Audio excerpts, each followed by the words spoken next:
Assalamualaikum warahmatullahi wabarakatuh. Halo teman-teman peserta mata kuliah Organisasi Internasional, apa kabar semuanya? Semoga kita semua dalam keadaan sehat dan juga tetap semangat karena ini kita sudah sampai di minggu terakhir dari perkuliahan kita di semester ini.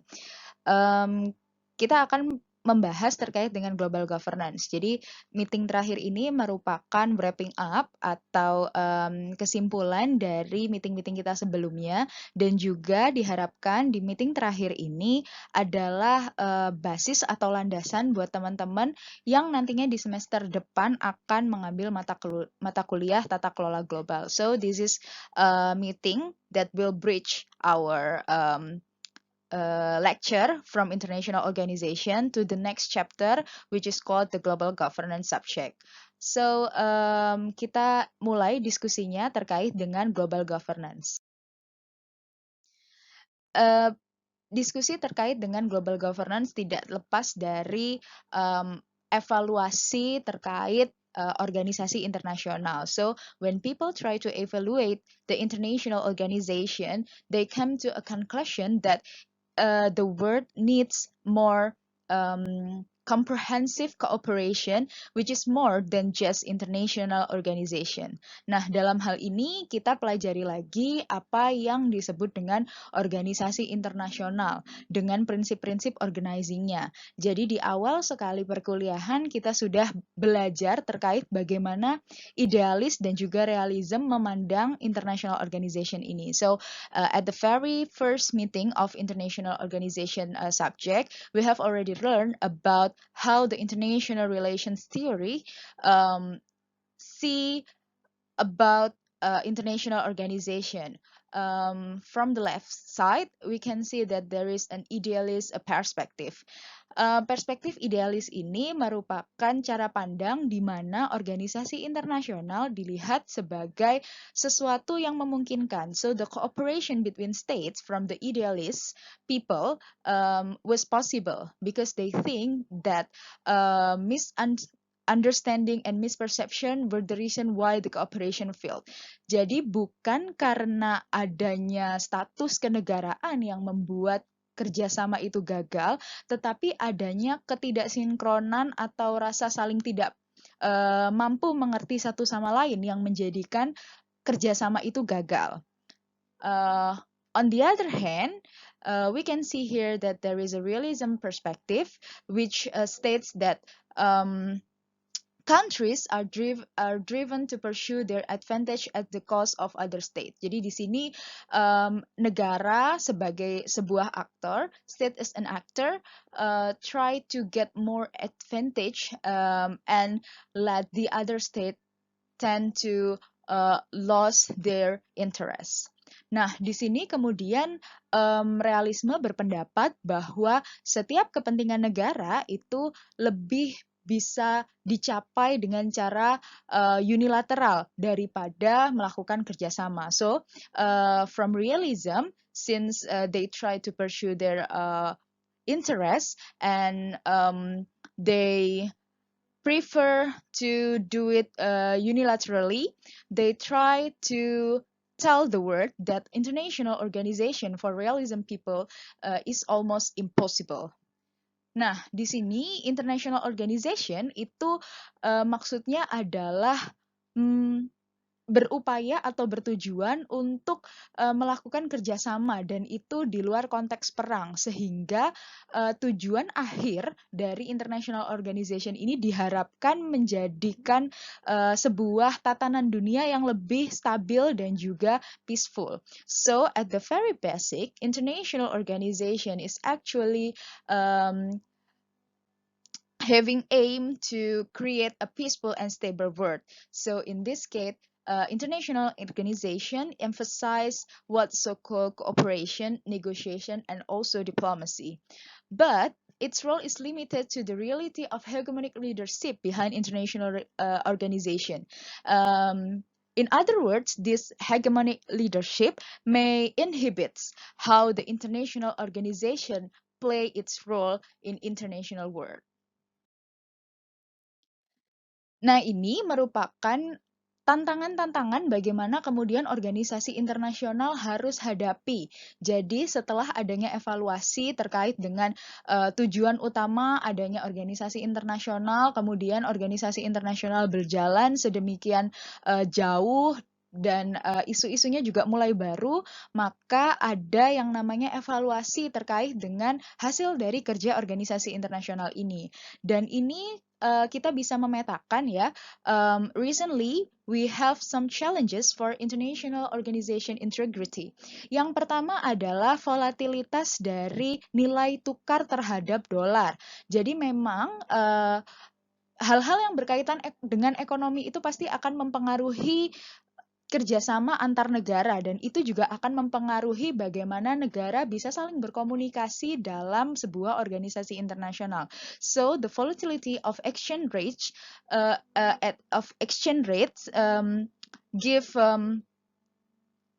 special impact or tremendous effect to the cooperation between countries in international organization. As we know that economic has played the most significant sector in any cooperation in the world. So when the exchange rates became volatile, it will harms the international organization cooperation.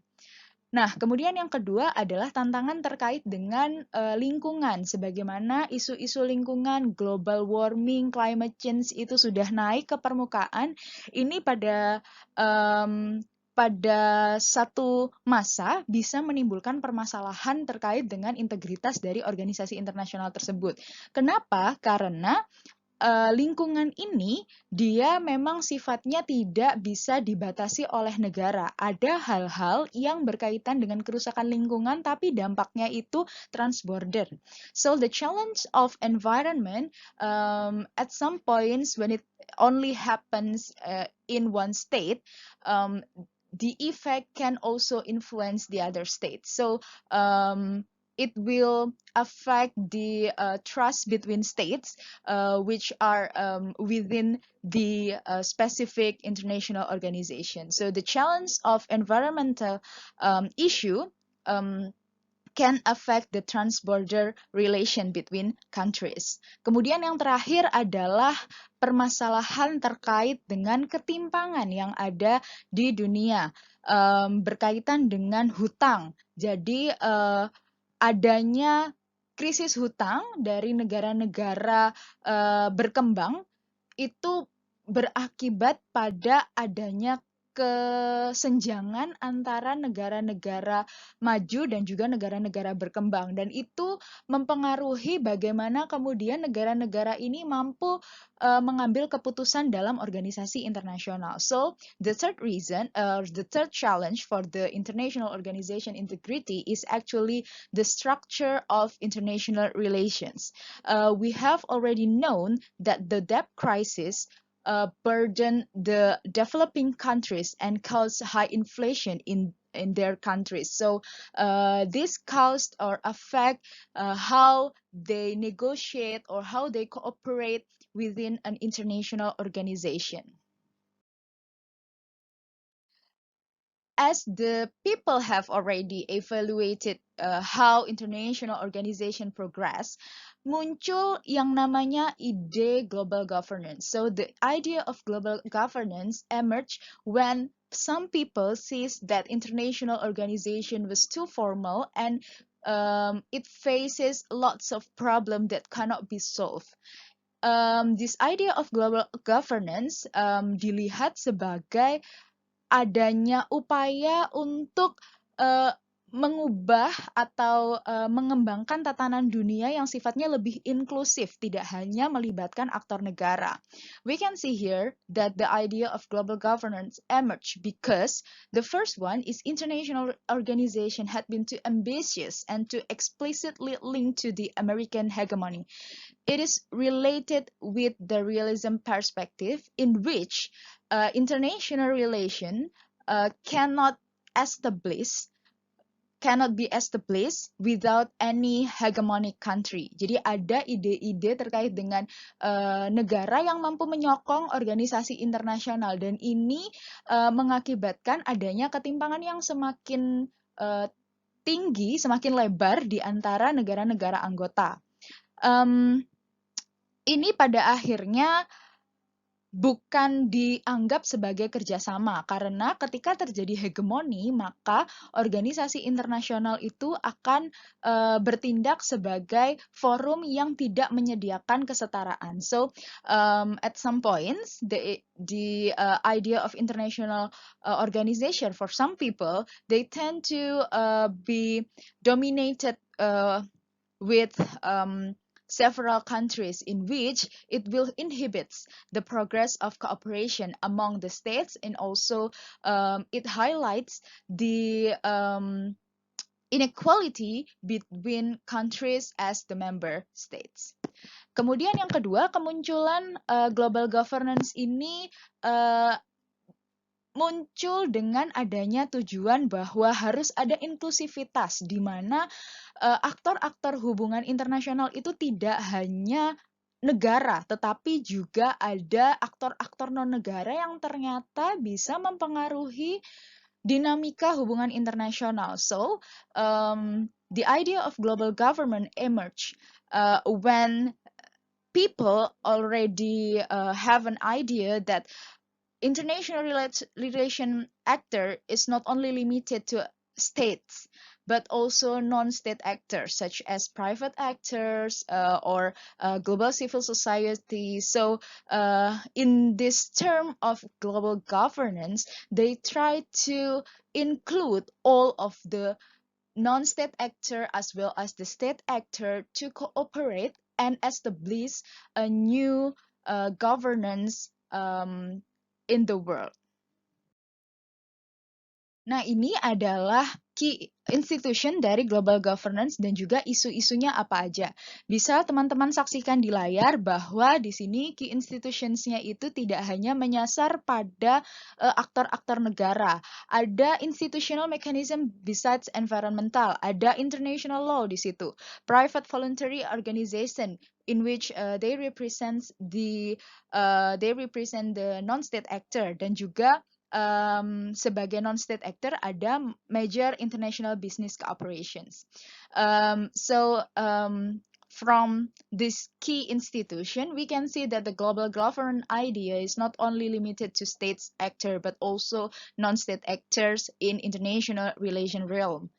And the second one, the key issue within the global government is actually broader than the international organization. We can see here that it's not only about the economic, it's not only about the peace management, or it's not only about the security, but also about the low politics issues such as environment, such as poverty, and also equality, and also rights for human rights, especially rights for women, and so on and so forth. So di sini key issues dari global governance itu lebih komprehensif harapannya daripada isu-isu yang ada atau dilingkupi oleh organisasi internasional. Jadi lebih luas cakupan. Nah, tadi sudah saya paparkan terkait apa sih global governance, bagaimana kemudian dia bisa muncul akibat hasil dari evaluasi kinerja organisasi internasional, key institutions-nya apa saja, dan juga tadi ada key issues-nya apa saja. Nah, ini adalah gambaran bagaimana kemudian global governance itu bisa dijalankan. Jadi ini adalah ide-ide dari para penstudi hubungan internasional. So how the power, the authority, and also the global governance related to each other and make this kind of new world order works. Jadi ada authority, power, and also global governance. It has to be these three to make the global governance work. Ini kemudian ada sebuah kajian terkait bagaimana global governance tersebut. Bisa teman-teman lihat di layar bahwa ide dari global governance ini merupakan sebuah konsep. So the global governance idea is actually still a concept. So we need to conceptualizing it. So it's not only become a concept, but also a phenomenon that can be felt by each actor in international relations. So ini adalah konsep yang kemudian harus diempiriskan, harus dilakukan dalam bentuk nyata agar semua aktor hubungan internasional itu bisa merasakan bahwa oh ternyata ini ya yang namanya global governance. Nah, global governance ini memang didahului oleh sebuah konsep. Nah, dia bisa menjadi sebuah kajian baru dalam hubungan internasional dan juga sebagai perkembangan studi terkait organisasi internasional, yang mana di sini pada akhirnya studi tersebut diharapkan mampu menjelaskan keadaan yang sedang terjadi dan juga mungkin bisa menyatakan bahwa ternyata ini adalah konsep baru yang mampu menjelaskan sebuah kondisi yang ada secara empiris dengan lebih baik, begitu. Nah, dalam memahami global governance, kita akan berpikir. So when we are trying to understand what global governance is, we try to conceptualize in our brain that, oh okay, global government is actually a concept. Jadi di sini menurut kaum akademik, dia adalah sebuah struktur yang kompleks, proses yang kompleks dan juga meliputi berbagai macam aktor di dalamnya sehingga terjalin sebuah hubungan yang tidak bisa terpisahkan satu sama lain. Nah, di sisi lain ada public and private versus popular writers, di mana ada perdebatan terkait dengan global governance ini. Di satu sisi mereka menganggap bahwa global governance is actually similar with government. So there are some debates between public and private versus popular writers. In this term is the academics. They are debating that global governance it's not so different with the government. So they try to give lots of questions regarding global governance. The first one is, what is global in this term of global governance? So what global refers to? Apa sih yang sebenarnya disebut dengan global ini? Cakupannya seperti apa? To what extent or in which scope we can say that this is a global in global governance? Kemudian governance itu seperti apa? Dalam arti kalau di bahasa Indonesia kan governance itu artinya tata kelola, yang mana mereka tidak punya sebuah otoritas yang dominan yang bersifat terlalu hegemon sehingga di sini dipertanyakan tata kelolanya seperti apa. Nah, beberapa penstudi mencoba untuk mendefinisikan what is global governance. Yang bisa teman-teman lihat di sini adalah intinya dia adalah sebuah sistem yang meregulasi hubungan antar aktor tidak hanya secara vertikal tapi juga secara horizontal. Dan juga di sini cakupan isunya bukan hanya di sektor-sektor tertentu, tetapi di semua sektor kehidupan manusia. Nah, dalam memahami global governance ini, we are arriving to the debates, di mana what is actually global governance? Is it really a phenomenon or is it just a political program? Kita bahas satu-satu. Oke. Yang pertama, the first one is global governance as phenomenon. Kita tahu bahwa kita tidak bisa memungkiri bahwa ada pihak-pihak tertentu yang menganggap bahwa global governance is real.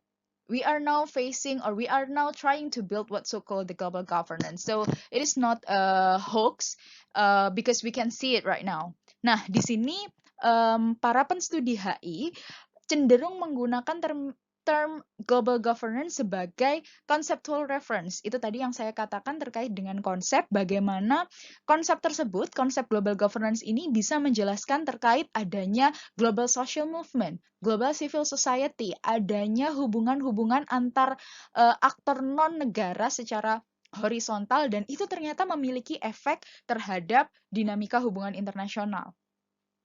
Kemudian yang kedua adanya aktivitas dinamika aktivitas antara organisasi internasional dan juga negara.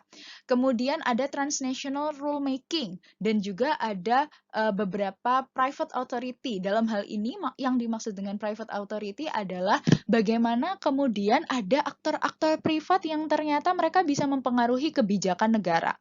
So, from IO scholars' perspective, they are trying to capture what global governance as a phenomenon is.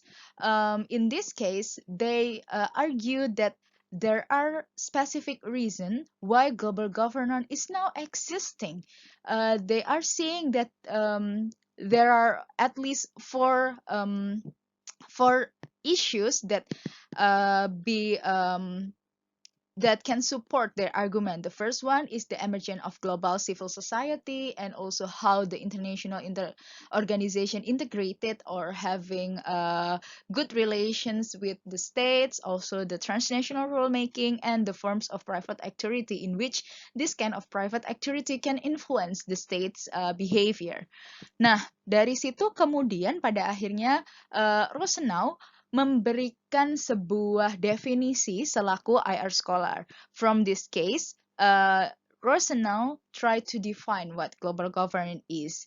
He said that global governance is including the system of rule at all levels of human activity in which the pursuit of goals through the exercise of control has transnational repercussion.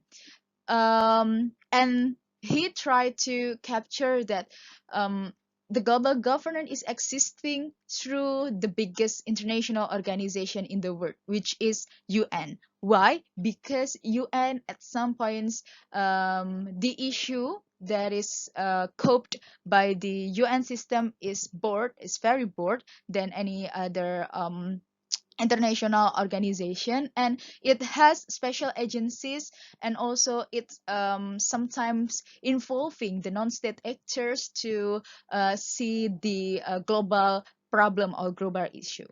From this definition, that actually there are four elements of global government.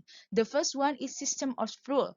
So this kind of system of rule exists where a number of mechanisms are in place that relate to each other and that regulate or have an impact on the norms, expectation, and behavior of the relevant actors within the regulated area.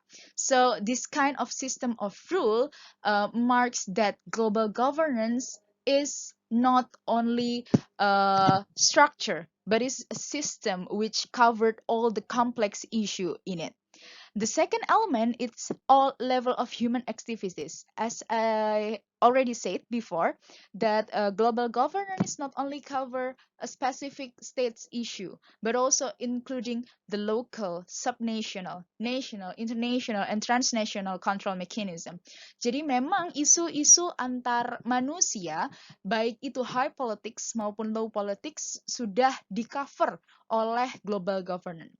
The third element is related to the pursuit of goals. So what kind of goals in this kind of global government term?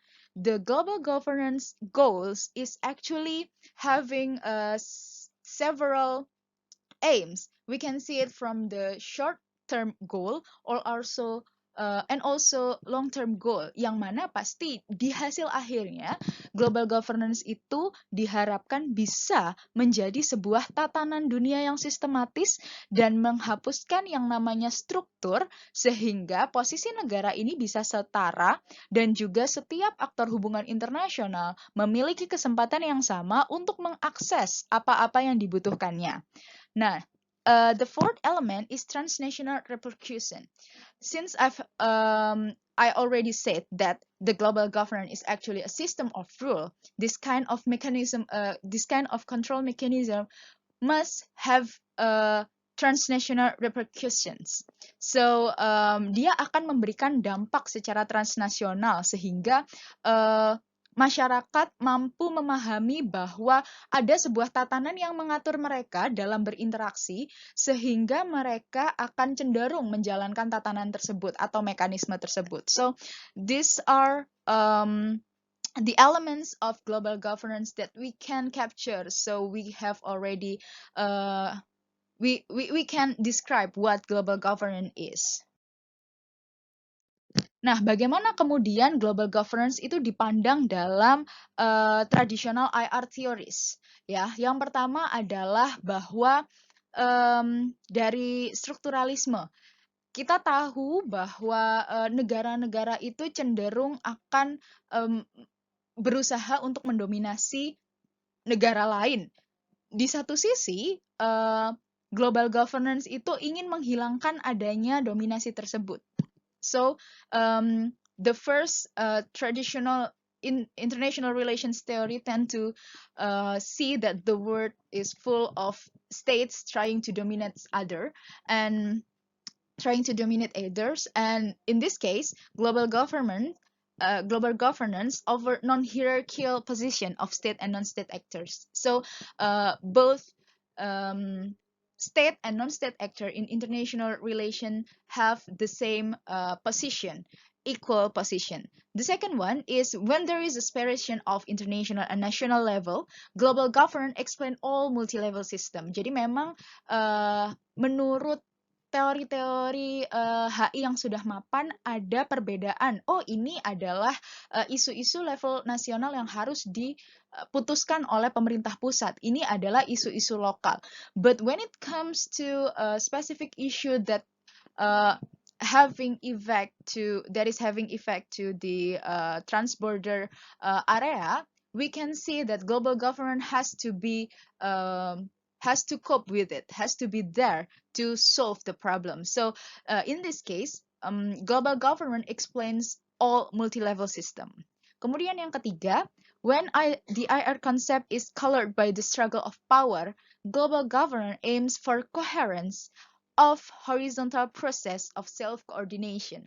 Jadi memang di sini adanya global governance diharapkan menjadi wadah agar tidak terjadi lagi yang namanya struggle for powers. So the state can work mutually and they can interact. They can have interaction with non-state actors or also state actors to discuss or to negotiate regarding the global issues or global problem that is need to be discussed together. Kemudian yang keempat adalah ketika kemudian teori hubungan internasional itu fokus terhadap otoritas, legitimasi, dan juga power dari negara, yang mana memang aktornya pasti negara. Di sini global governance mencoba menawarkan adanya otoritas dari aktor-aktor yang lain. So, global governance allows capturing the emergence of new spheres of authority. Yang mana di sini sudah saya jelaskan tadi, otoritas ini datang dari aktor non-negara. So, this kind of authority comes from non-state actors. For example, the private sectors or business sectors, dan kemudian juga dari global civil society. So, this kind of conceptual idea of global governance, we can see that global governance is a phenomenon. It just emerged without people realizing about it. So even we do not create such a global governance, the global governance actually established by itself. Itu adalah global governance dilihat dari dia sebagai sebuah fenomena. Ada juga yang mengatakan, but also, on the other hand, there are some people who say that global governance is just a political program.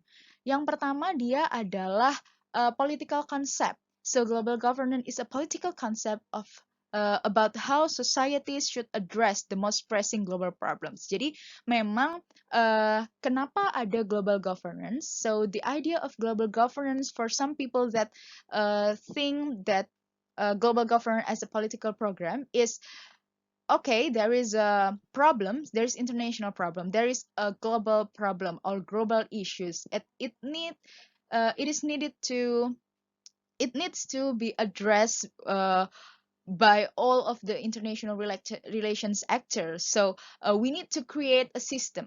Jadi di sini uh, kita bisa katakan bagaimana kemudian global governance ini diciptakan. So in other words, the global governance as political program means that this kind of global governance is created, not established at itself um, from the people who said that global governance is a phenomenon. Kemudian yang kedua adalah mereka kemudian menyadari bagaimana kemudian mengimplementasikan program-program dari global governance ini, bagaimana mekanisme yang kemudian cocok untuk diimplementasikan. So for those who think that global governance is a political program, the implementation of global governance is real problem. Pertama, bagaimana kemudian mereka menjawab adanya ketidaksetaraan power. Kemudian bagaimana kemudian mereka menjawab adanya permasalahan nasional yang itu seharusnya dilakukan oleh pemerintah negara dan berhubungan dengan demokrasi. Dan yang ketiga adalah adanya ketidaksepakatan global terkait dengan etikal normatif. Jadi norma-norma ini seharusnya seperti apa? Jadi memang bagi sebagian orang yang berpikir bahwa global governance adalah political program, they think that to create such a global governance is real a problem because they have already make a pattern of problems at international level, and they said that global governance is a long-term project of global integration because it is facing lots of problems to solve, and to create this kind of system is not easy as they think. Nah, terlepas dari apakah sebenarnya dia itu merupakan fenomena atau merupakan political program, itu semua saya kembalikan lagi ke teman-teman karena memang global governance ini merupakan ide atau konsep yang masih terus dikaji, perkembangan studinya masih terus berusaha dibuktikan bahwa memang ini adalah sebuah fenomena baru atau program politik dari negara-negara yang memang berusaha untuk menciptakan sebuah integrasi global. But di sini global governance itu bisa kita pahami dia adalah sebuah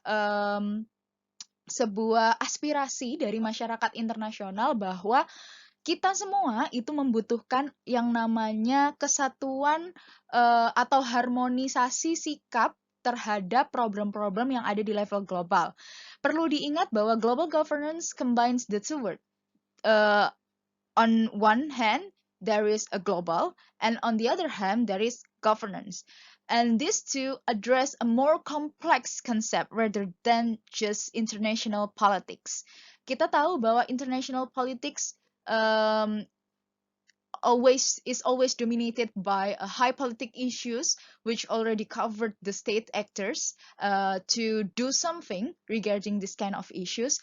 But this kind of global governance is more than just international politics. So it should be included to the concept of world politics.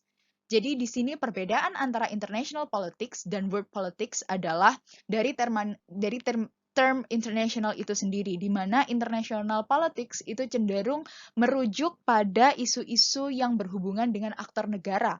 Tetapi ketika kita katakan world yang berarti dunia, maka permasalahannya tidak hanya seputar konflik antar negara atau hal-hal yang harus diputuskan oleh negara, tetapi di situ ada elemen dari non-state actor yang juga harus berpartisipasi aktif dalam menciptakan sebuah tatanan yang lebih baik untuk mencapai long-term goal, yakni adanya harmonisasi atau kerjasama yang sifatnya equal satu sama lain. Baik, itu adalah penjelasan dan diskusi kita terkait dengan global governance. Untuk lebih jauh lagi, bagaimana kemudian global governance ini disikapi sebagai sebuah studi, saya menghimbau teman-teman untuk membaca literatur-literatur yang terkait dengan global governance. Seperti yang sudah saya katakan sampaikan melalui lecture plan, teman-teman bisa merujuk ke situ dan ada banyak sekali buku-buku yang mengadres tentang apa ini global governance dan dikaji satu persatu dalam teori-teori hubungan internasional. Untuk penjelasan yang lebih jauh, teman-teman juga bisa berdiskusi ya dengan satu sama lain. Dan apabila teman-teman memiliki pertanyaan yang ingin disampaikan terkait dengan meeting hari ini atau juga di meeting-meeting sebelumnya, silahkan teman-teman bisa langsung menghubungi dosen pengampu untuk mendiskusikan apa yang teman-teman ingin tanyakan, dan juga teman-teman bisa sambil menyiapkan UAS. Mengingat minggu depan kita sudah menghadapi ujian akhir semester, dan juga saya memohon maaf, saya dan Mbak Dila selaku dosen pengampu memohon maaf apabila banyak terjadi ketidaknyamanan dalam proses perkuliahan dari meeting pertama sampai juga meeting hari ini. Dan kami mengucapkan terima kasih atas partisipasi aktif dari teman-teman. Saya berharap teman-teman di final test ini bisa mengerjakan dengan sebaik-baiknya, so we can meet on the other meetings, dan lebih tepatnya kita bisa ketemu lagi di mata kuliah lanjutan yakni Tata Kelola Global. Sekian presentasi dari saya. Wassalamualaikum warahmatullahi wabarakatuh.